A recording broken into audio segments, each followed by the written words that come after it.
विधानसभा चुनाव में भारतीय जनता पार्टी के प्रदर्शन को लेकर पार्टी की प्रदेश इकाई ने पीएम मोदी को पूरी डिटेल रिपोर्ट भेजी है और उसमें तमाम बातों का जिक्र है कि कैसे बीजेपी से समाजवादी पार्टी के जो वोटर्स हैं वो छिटक गए हैं और कहीं ना कहीं चुनाव जीतने में प्राथमिक वजह किन चीजों को माना गया है, जिस पर इंडियन एक्सप्रेस ने एक खबर भी छापी थी। देखिए हमारी एक खास रिपोर्ट।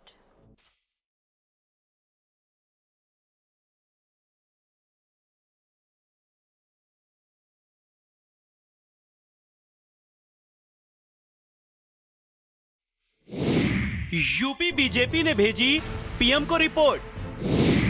रिपोर्ट पर इंडियन एक्सप्रेस ने छापी खबर। गठबंधन से नहीं मिली मदद, गठबंधन नहीं रहा सहयोगी, मुस्लिम वोटों का ध्रुवीकरण। उत्तर प्रदेश विधानसभा चुनाव में बीजेपी को दोबारा सत्ता में बैठने का मौका मिला।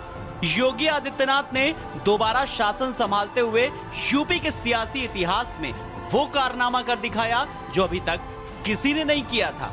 बीजेपी को लगातार दूसरी बार पूर्ण बहुमत मिला, लेकिन पार्टी के साथ एक अफसोस ये जुड़ गया कि उसे पिछली बार के मुकाबले कम सीटें हासिल हुईं। साल 2017 के विधानसभा चुनाव में जहां बीजेपी को 325 सीटें मिली थी, वहीं इस बार पार्टी को गठबंधन सहयोगियों के साथ भी सिर्फ 273 सीटें मिली हैं।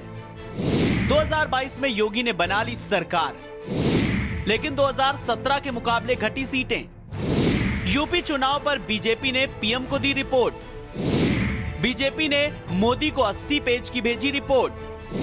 2017 में बीजेपी को मिली थी 325 सीटें। 2022 में बीजेपी गठबंधन को 273 सीटें। रिपोर्ट पर इंडियन एक्सप्रेस ने छापी खबर। बीएसपी के वोट शिफ्ट से फायदा, अपना दल और निषाद पार्टी से कोई लाभ नहीं, पिछड़ी बिरादरियों का ज्यादा वोट नहीं मिला। 2022 में 80 लाख सदस्य पार्टी से जुड़े, उसके बाद भी बेहतर नहीं कर पाए।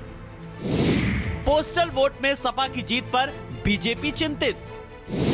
अंबेडकर नगर, कौशांबी और गाजीपुर पर विशेष चिंता। चुनाव में जीत के बाद भी सीटों की संख्या में कमी आने को लेकर संगठन काफी चिंतित था। ऐसे में इसको लेकर पार्टी के भीतर समीक्षा की गई है और बीजेपी की उत्तर प्रदेश इकाई ने एक रिपोर्ट तैयार करके पीएमओ को भेजी। रिपोर्ट में बसपा के वोट बीजेपी को ट्रांसफर होने से फायदा होने की बात कही गई है। वहीं ओबीसी वोटर बीजेपी से खिसकने पर चिंता भी जाहिर की गई है। इंडियन एक्सप्रेस ने सूत्रों के हवाले से खबर में कहा है कि अपना दल और निषाद पार्टी से कोई लाभ नहीं मिला है। अपना दल निषाद पार्टी ने बीजेपी का लाभ लिया, गठबंधन दलों के वोट बैंक का कोई खास हिस्सा नहीं मिला। तो अगर निर्बल को सबल बना रही भारतीय जनता पार्टी तो रिपोर्ट तो सही है ना कि भाई निर्बलों को सबल बना रही भारतीय जनता पार्टी, जिनके साथ अन्याय हुआ है उसे सबल बना रही है, तो रिपोर्ट तो सही है ना कि अपना दल भी निषाद पार्टी भी जो बचे खुचे लोग हैं जो पिछली सरकारों की नीतियों से तबाह हुए थे, तो पिछली सरकारों की नीतियों के ट्रेडिशनल वोट बैंक के चलते जो उपेक्षित हुए थे, ऐसे लोगों को अगर पार्टी बनी है छोटी छोटी, तो अगर उससे फायदा हुआ जनता को, कार्यकर्ता को, तो रिपोर्ट तो अच्छी है ना। नहीं, देखिए भी ये इस तरीके की कोई बात नहीं है। निश्चित रूप से सहयोगी दल हों चाहे भारतीय जनता पार्टी के कार्यकर्ताओं, सबने मिलकर बहुत मेहनत की है और उत्तर प्रदेश की जनता का आशीर्वाद रहा।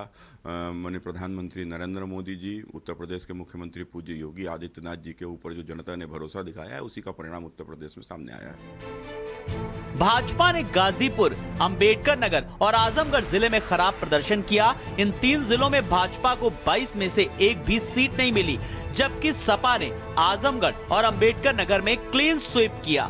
रिपोर्ट की मदद से पार्टी के केंद्रीय नेतृत्व को 2024 के लोकसभा चुनाव रणनीति तैयार करने में मदद मिलेगी, जब प्रधानमंत्री नरेंद्र मोदी लगातार तीसरी बार कुर्सी पर बैठने की तैयारी के साथ चुनावी समर का आगाज करेंगे।